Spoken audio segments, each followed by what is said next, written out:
Hi అండి, అందరికీ శ్రీరామనవమి శుభాకాంక్షలు. ఈ పండగకి వడపప్పు పానకం ఎలా తయారు చేస్తారో ప్రొసీజర్ చూద్దాం.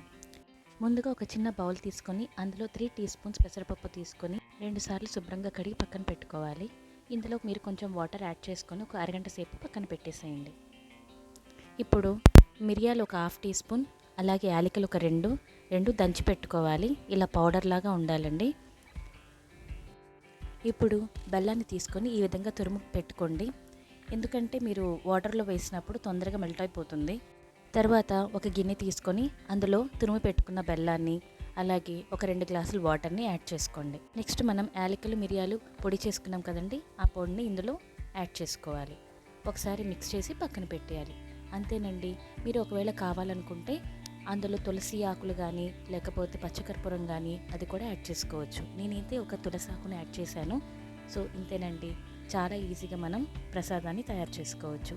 మీకు ఈ వీడియో నచ్చినట్లయితే లైక్ చేసి షేర్ చేసి నా ఛానల్ని సబ్స్క్రైబ్ చేయండి. Thank you so much.